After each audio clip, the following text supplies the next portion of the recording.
My brother sold our father's house 3 weeks after the funeral. I found out from a stranger. Not from him, not from a lawyer, not from family. A stranger. I was driving past Dad's street when I noticed moving trucks in the driveway. At first, I thought someone was helping my brother clean out the house. Then I saw a real estate sign, a giant red sticker across it. Sold. My stomach dropped. Because nobody had told me the house was for sale. Nobody had asked for my opinion. Nobody had even mentioned it. When I called my brother, he answered on the second ring, and his first words were, "It's already done." Not hello, not an explanation, not an apology, just, "It's already done." Then he added something worse, something I would never forget. Dad wanted me handling everything. For months, that became his excuse. Dad trusted him more. Dad wanted him making decisions. Dad knew who was responsible. The family believed every word, even when something felt wrong, even when none of it sounded like the father I knew. Then, 6 months later, a contractor renovating Dad's old workshop found a hidden metal box behind a wall. Inside was a sealed envelope, and written across the front, in Dad's handwriting, were 8 words that changed everything. "Read this if Michael sells the house." My brother's name was Michael, and suddenly everyone understood something. Dad hadn't missed what was happening. He'd seen it coming. By the time the letter was finished, the brother who thought he controlled Dad's legacy couldn't look anyone in the eye. But to understand why that letter destroyed everything, you need to understand how Michael convinced an entire family that he was the only son Dad trusted. My name is Ethan. I'm 33 years old, and my father built that house with his own hands. Not bought, built. Every wall, every floor, every room. He spent 7 years constructing it, working weekends, working nights, saving every extra dollar. The house wasn't just property. It was his life's work, his pride, his legacy, and everyone in the family knew it, especially my brother. Michael was 4 years older than me, confident, charismatic, the kind of person who could walk into a room and immediately take control. People liked him, people trusted him, at least at first. Growing up, Michael always had an answer, always had an excuse, always had a story, and somehow those stories usually worked. If he broke something, it wasn't his fault. If he missed something, someone else caused it. If he made a mistake, there was always an explanation. Dad noticed, long before anyone else. One afternoon when I was 16, Dad and I were repairing the fence. Michael was supposed to help. Instead, he disappeared with friends. Hours later, he returned, claiming his car broke down. Dad listened quietly, then simply nodded. After Michael left, Dad smiled. "Interesting story." I laughed. "You don't believe him?" Dad hammered another nail into the fence, then said something I never forgot. "Some people spend more energy managing appearances than managing reality." At the time, I didn't fully understand. Years later, I would. Perfectly. Despite their differences, Dad loved Michael. He loved both of us, completely. But he wasn't blind.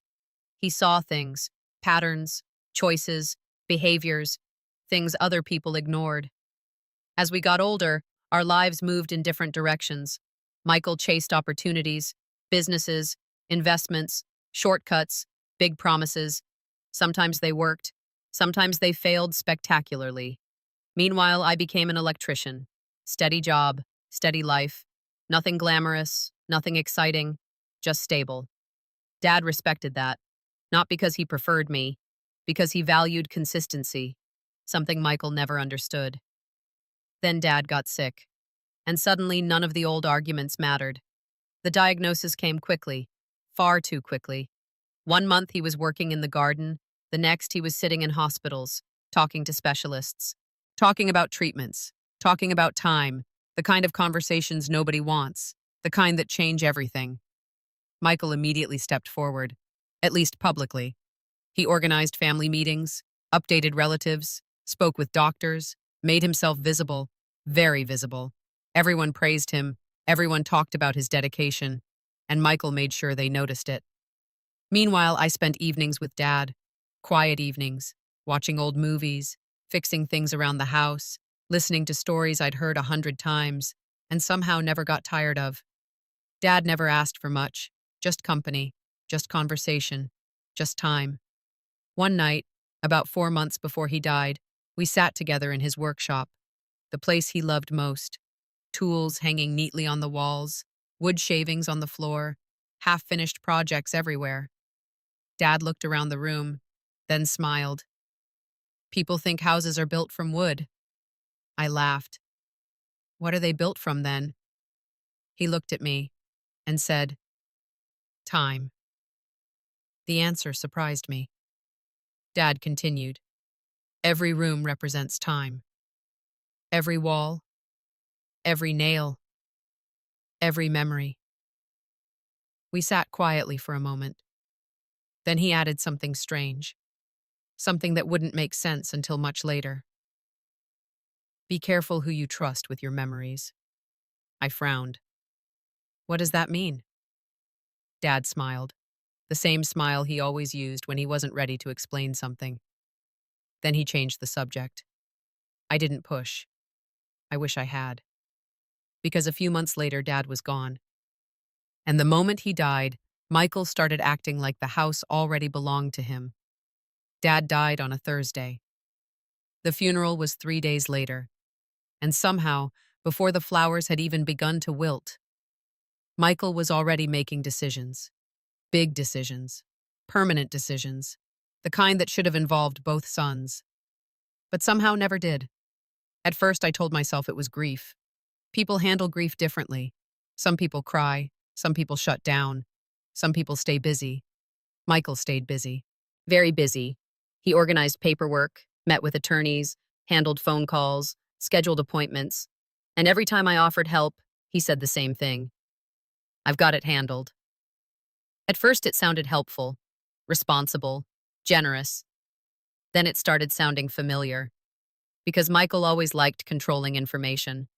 Always liked being the gatekeeper. The person everyone depended on. And now Dad wasn't around to challenge him. 3 days after the funeral, Michael changed the locks, without telling me. I discovered it by accident. I stopped by Dad's house one evening. The key didn't work. I tried again. Nothing. Then again. Nothing. Confused, I called Michael. He answered immediately. Oh yeah. Oh yeah. That's how casually he said it, as if changing the locks on our father's home required no discussion, no permission, no warning. I stared at the door. You changed the locks? Security reasons. His voice was calm. Too calm. There have been people coming and going. What people? A pause. Then, it doesn't matter. I felt anger building. Dad's house isn't yours. The silence on the other end lasted several seconds.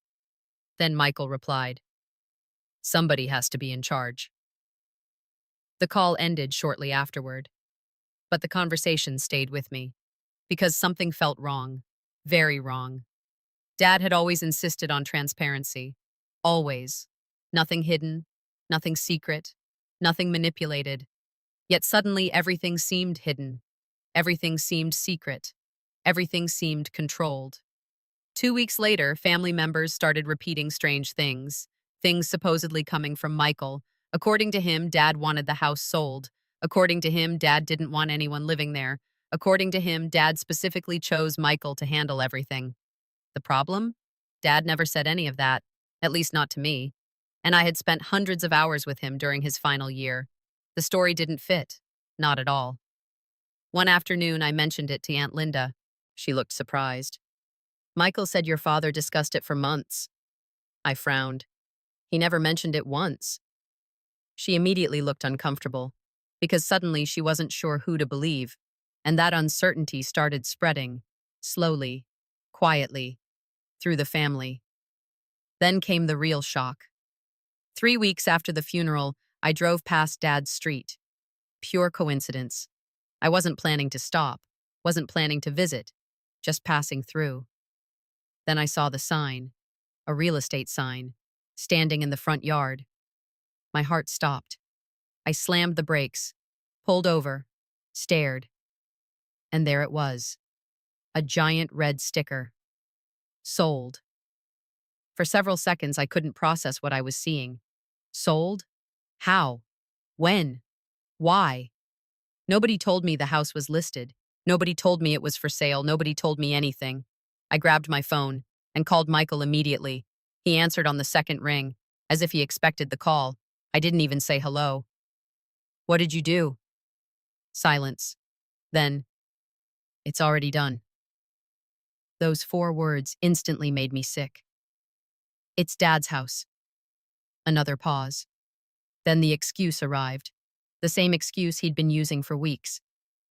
Dad wanted me handling everything. I gripped the steering wheel so hard my hands hurt. No. Dad wanted transparency. Michael laughed. Actually laughed. Then said, "You're being emotional." The sentence infuriated me, because people use that phrase when they want to dismiss someone. Not answer them. Dismiss them. I ended the call. Immediately. Because I knew arguing wouldn't matter. Not yet. The sale moved forward quickly. Suspiciously quickly. The buyers moved in. The money disappeared into estate accounts Michael controlled. And somehow the family accepted it. Most of them anyway. Because Michael sounded confident. And confidence convinces people, especially when they don't know the full story. For months, I felt powerless. Every question led nowhere. Every concern was dismissed. Every objection became evidence that I was having trouble letting go. Maybe they were right. Maybe I was. But something inside me refused to believe Dad would have wanted this. Refused to believe he'd spent 7 years building that house only for it to be sold within weeks of his death. Then, 6 months later, everything changed. Because a contractor renovating Dad's old workshop discovered something hidden behind a false wall. A small metal box. Rusty. Locked. Forgotten. Or so everyone thought. Inside was a sealed envelope. And across the front, written in Dad's unmistakable handwriting, were 8 words that made my blood run cold. Read this if Michael sells the house. The moment I saw those words, I knew. Dad had seen something coming. Something none of us understood yet. And whatever was inside that envelope, Michael was about to wish it had never been found. The conference room was packed. Far more people than necessary. Relatives, aunts, uncles, cousins, even family friends. Because news travels fast when there's a mystery, and everyone wanted to know what was inside the envelope, especially Michael. My brother arrived 20 minutes early, restless, agitated, pacing, checking his phone, avoiding eye contact. For the first time in months, he didn't look confident. He looked nervous, very nervous. Attorney Harris placed the envelope on the table. Nobody spoke. Nobody moved. The room felt smaller somehow, as if everyone was holding their breath. Finally, the attorney carefully broke the seal. Inside was a handwritten letter, several pages long, and attached to it was a smaller envelope, marked "Open Second." The room exchanged confused looks. Even in death, Dad was organizing things. The attorney unfolded the first letter, adjusted his glasses, then began reading. "If this letter is being read, then Michael sold my house." The room froze instantly. Every eye turned toward my brother. Michael stared at the floor. The attorney continued. "Before anyone gets angry, let me explain something. This letter isn't here because I believed Michael would become dishonest. It's here because I knew Michael would become impatient." A murmur spread through the room. Michael's face tightened. Dad continued. "There is a difference." Several relatives nodded, because that sounded exactly like him. Dad always believed motivations mattered. The attorney kept reading. "Michael has spent most of his life chasing outcomes. Bigger opportunities. Faster results. Quicker victories. Sometimes that ambition helped him. Sometimes it hurt him." The room remained silent. But impatience has always been his weakness. Michael crossed his arms, defensive, uncomfortable. Dad continued. "The house was never meant to be sold quickly. I told both of my sons many times that some things become more valuable with time." I felt my stomach tighten. because suddenly I remembered the workshop conversation, the conversation about time, the conversation I'd almost forgotten. Dad continued. If Michael sold the house within a year of my death, then he ignored one of the most important lessons I ever tried to teach him. The room went silent again, because Michael had sold it within 3 weeks. 3 weeks, not months, not years. 3 weeks. The attorney paused briefly, then turned the page, and that's when everything changed. Now I need everyone to know something. Michael shifted in his seat. Dad continued. 6 months before my death, a property developer approached me. The room froze. Every single person listened carefully. He wanted to purchase several neighboring lots surrounding my property. Confused whispers spread through the room. Dad continued. At the time, the project wasn't public. The permits weren't approved, and almost nobody knew it was happening. Attorney Harris stopped reading for a second, then looked directly at Michael. The room immediately noticed. My brother went pale. Very pale. Because suddenly he knew where this was going. Dad continued. The developer offered me significantly more than market value. The room became silent. I declined. Several relatives exchanged confused looks. Why? Dad answered immediately. Because once the project was approved, the property would become dramatically more valuable. The room erupted into whispers. Michael closed his eyes. Just for a second. But everyone noticed. Everyone. The attorney continued. At the time of writing this letter, the projected value increase exceeds $2 million. The room exploded. Gasps, shock, disbelief. Several people started talking at once. $2 million? Dad's house? How? Why hadn't anyone known? The attorney raised a hand for silence, then continued. I deliberately chose not to sell. And I deliberately chose not to tell Michael. The room froze again. Now everyone was confused. Why wouldn't Dad tell him? Then came the answer. Because information reveals character. Silence. If Michael learned patience, the property would eventually benefit both sons. If he didn't, the attorney paused, then finished the sentence. This letter would explain why. Nobody moved. Nobody spoke. Because suddenly everything made sense. Dad had created a test, not out of cruelty, not out of favoritism, but because he knew his sons, he knew both of us, and he knew exactly what impatience could cost. The attorney reached the final paragraph. Michael looked sick, actually sick, because he already understood. But the family didn't. Not yet. Then the attorney read the line that changed everything. If Michael sold the house early, open the second envelope immediately. The room stared at the smaller envelope, the one sitting quietly beside the letter, waiting. The attorney picked it up, carefully, slowly. And as he broke the seal, I noticed something I had never seen before. Fear, real fear, on Michael's face. Because whatever Dad had placed inside that second envelope, my brother already knew it could destroy everything. The room was silent. Nobody moved. Nobody spoke. Attorney Harris held the second envelope in his hands. Small, ordinary. Yet somehow it felt heavier than the first, because everyone could see Michael's face. The confidence was gone. The certainty was gone. For the first time in his life, my brother looked trapped. The attorney carefully opened the envelope. Inside were several documents, bank statements, loan records, printed emails, and one final handwritten note from Dad. A murmur spread through the room, because nobody understood what they were looking at. Then the attorney began reading. If you're opening this envelope, then Michael sold the house. Which means he probably needed money faster than he needed wisdom. Michael immediately looked down. The room noticed. Everyone noticed. The attorney continued. Several years ago, Michael came to me for help. I froze because I had never heard this story. Apparently, neither had anyone else. He had accumulated significant debt. The room became still, very still. Far more than he admitted to the family. Michael's face turned white, absolute white. Dad continued. I helped him. More than once. More than he realizes. Several relatives exchanged shocked looks, because Michael had always presented himself as successful. Always.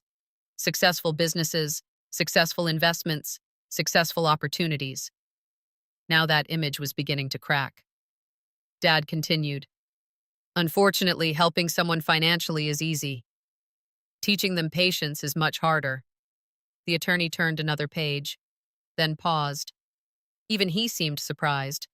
Then he continued reading. 3 years before my death, I paid off a private loan Michael never told anyone about. The room erupted. People immediately started whispering, looking at Michael, looking at each other, trying to process what they were hearing. Dad continued. 1 year later, I paid off another. More silence, more disbelief. Then the final sentence.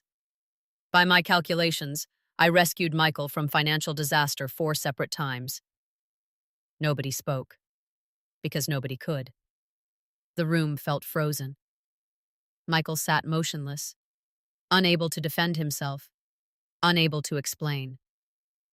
Then came the part that hurt most. Each time, Michael promised he had learned. Each time he believed it, and each time he repeated the same mistakes. The attorney looked toward my brother, not with anger, with disappointment, the kind that hurts more. Dad continued. That is why I never told him about the development project. The room went silent again, because suddenly everyone understood. Dad hadn't hidden information out of spite. He had hidden it because he knew what would happen. Michael would see a future profit, then try to turn it into immediate cash. Exactly what he'd always done. Exactly what he had just done. The attorney continued. If Michael sold the house quickly, then he proved he still valued speed over judgment. The words landed like a hammer, because they were undeniably true. 3 weeks. 3 weeks after Dad died. That was all it took. Then the attorney lifted one final document, a folded paper attached to the back of the file, and suddenly Michael spoke. For the first time all afternoon. No. The room froze. Attorney Harris looked up. Michael stood, panic written across his face. No. Louder this time, more desperate. Then he pointed toward the document. Don't read that. Silence. Complete silence. Because nobody had ever seen Michael react like that. Ever. The attorney frowned. Michael, please. The word barely left his mouth. And that terrified me. Because Michael never said please. Not when he was winning. Not when he was in control. Not when he thought he could talk his way out. The attorney slowly unfolded the document. Then his expression changed. Immediately. His eyes widened. The room noticed. Everyone noticed. Because whatever he was reading, it mattered. A lot. Then Attorney Harris looked up, directly at my brother, and quietly asked, Is this accurate? Michael didn't answer, didn't move, didn't even look up. And that silence was answer enough. The attorney took a breath, then began reading. If you're hearing this, then Michael likely sold the property without telling Ethan the entire truth. My stomach dropped, because Dad wasn't guessing anymore. He knew. Somehow, he knew. The attorney continued. 6 months before my death, Michael asked me to sign paperwork related to one of his investments. The room became still. Very still. I refused. Michael squeezed his eyes shut. Dad continued. After reviewing the documents, I learned Michael had personally guaranteed several high-risk loans. Gasps filled the room, because everyone understood what that meant. Personal guarantees. Real risk. Serious risk. The attorney turned another page, then read the sentence that changed everything. If those investments failed, Michael would eventually owe more money than he could repay. The room froze, and suddenly everyone understood something horrifying. Maybe Michael hadn't sold Dad's house because he believed it was best. Maybe he sold it because he needed the money, desperately. And if that was true, the next document was about to expose exactly how far he'd gone to hide it. The room was silent, not because people were confused, because they were starting to understand. Slowly, painfully, completely. For months, Michael had insisted he sold Dad's house because it was practical, responsible, necessary. Now that explanation was falling apart, piece by piece. Attorney Harris lowered the document, then looked directly at my brother. Michael. His voice was calm, professional, but serious. Did you use proceeds from the house sale to pay personal debt? The room froze. Every eye turned toward him. Michael stared at the table, said nothing. The attorney asked again. Michael? Several seconds passed. Then came the answer. A tiny nod, barely visible. But enough. The room erupted. Gasps, whispers, disbelief. Because suddenly everything made sense.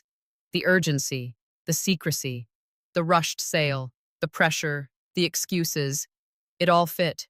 Every piece. Michael finally spoke. It wasn't like that. Nobody responded. Because that's exactly what people say when it is. His voice grew louder. I was going to replace it. Silence. I was going to pay everything back. Nobody moved. Because intentions don't change outcomes. Dad understood that better than anyone.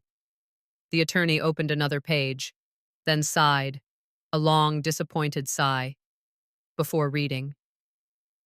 If Michael admits the debt, don't hate him. The room became quiet again.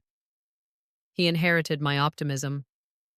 A few people smiled sadly, because that sounded exactly like Dad. Even now, he wasn't trying to destroy his son. He was trying to explain him. The attorney continued. The problem isn't that Michael takes risks. The problem is that he keeps expecting consequences to arrive for someone else. The sentence hit hard, because everyone knew it was true. Dad continued. Every time life rescued him, he assumed life always would. Michael closed his eyes, because there was nothing left to argue, nothing left to defend. The truth was sitting in front of everyone. Then Attorney Harris picked up the final page, the last page in the file, and immediately his expression changed. Again, a slight smile, not amusement, satisfaction, as though he finally understood why Dad planned all of this. Then he began reading. Now we reach the part Michael never expected. The room froze. Michael slowly looked up. Dad continued. If the house was sold before the development became public, then the buyer received the future profit. Everyone nodded.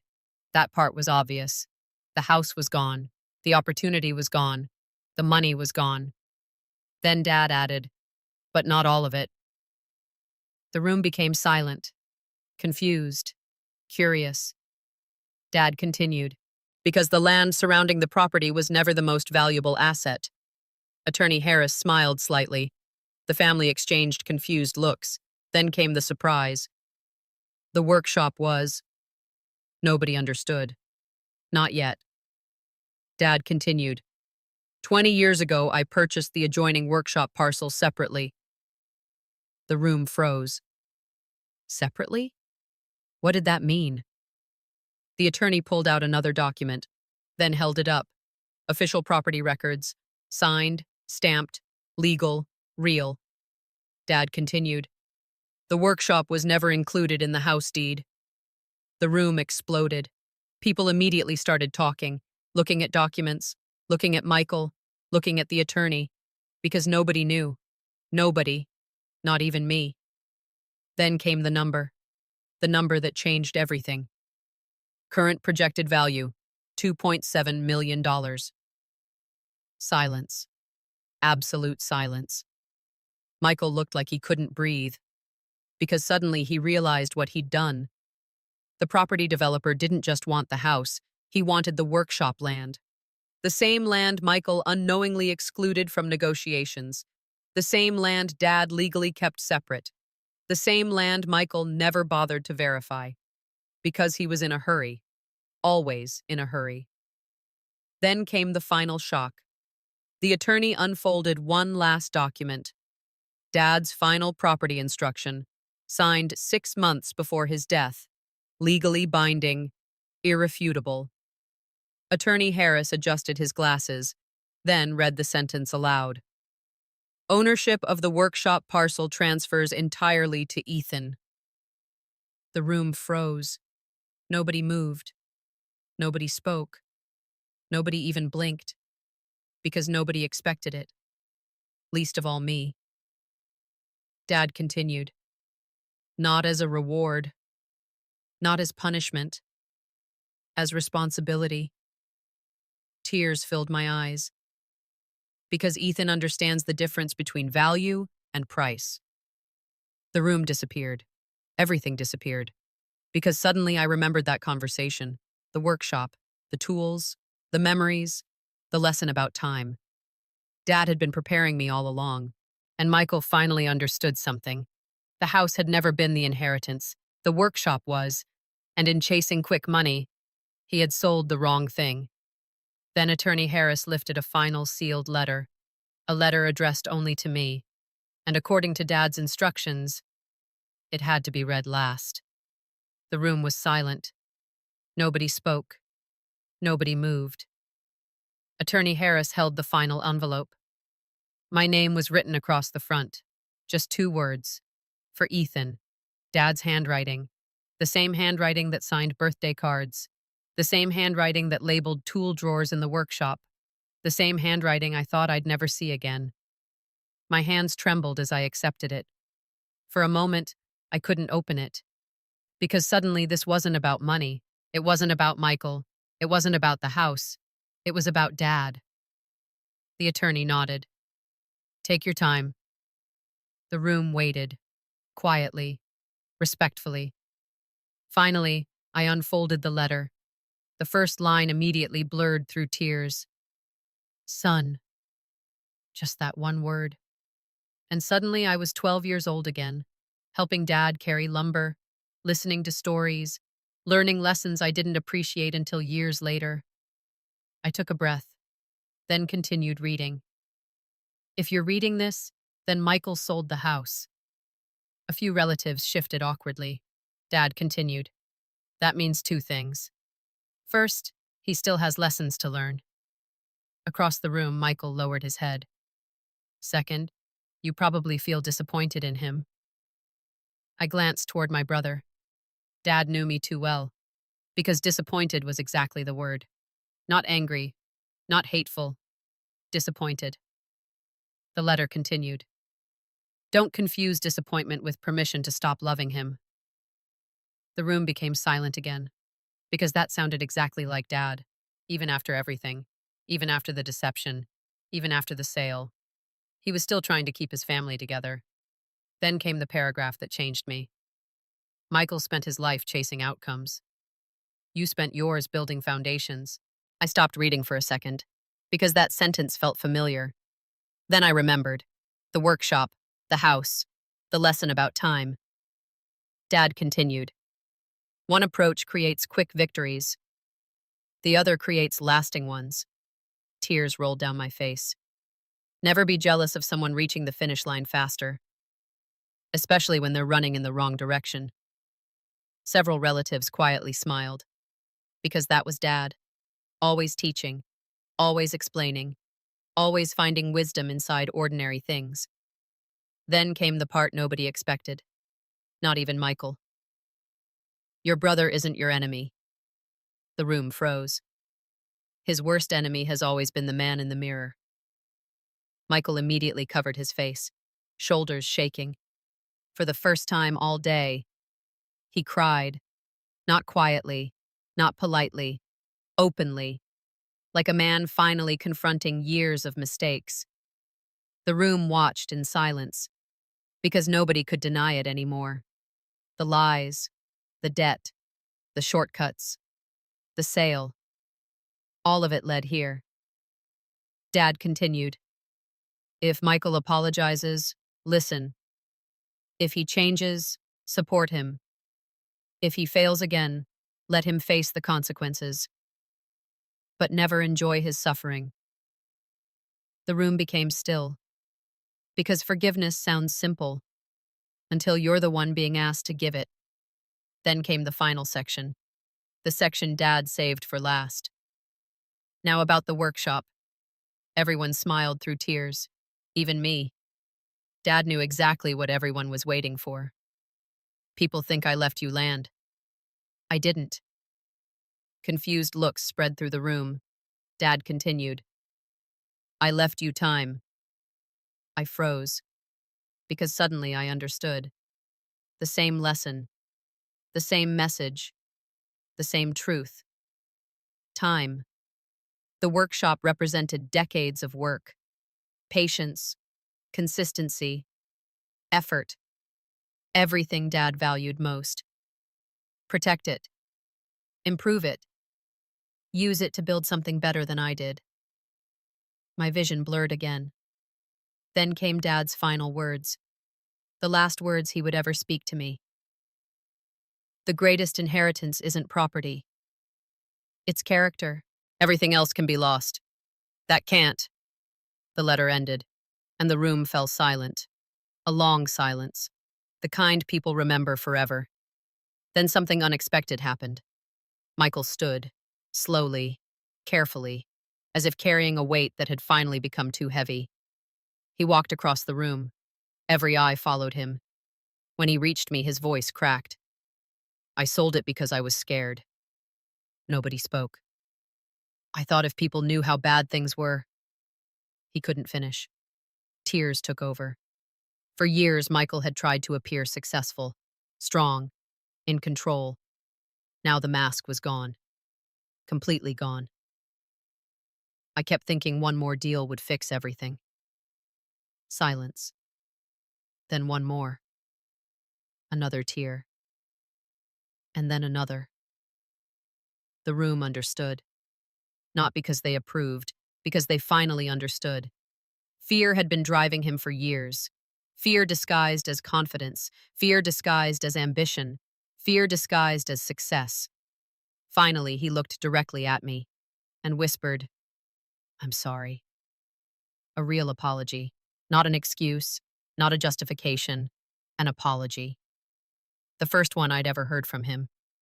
For several seconds, neither of us moved. Then I remembered Dad's letter. Don't confuse disappointment with permission to stop loving him. Slowly I stood and hugged my brother. The room collectively exhaled. Not because everything was fixed. It wasn't. Trust takes time. Healing takes time. Change takes time. But for the first time in years, we were moving in the right direction. Together. A year later, I transformed the workshop into a community training center. Young electricians, carpenters, tradespeople, people learning how to build things the right way. Above the entrance hangs a wooden sign, a sign carved from lumber Dad saved decades earlier. And on that sign is the lesson that changed my life, the lesson Dad spent years trying to teach both of his sons. Some things become more valuable with time. Every student who enters reads those words. And every day I remember what Dad was really trying to leave behind. Not money, not land, not property, a way of living, a way of building, a way of becoming the kind of person who values what lasts.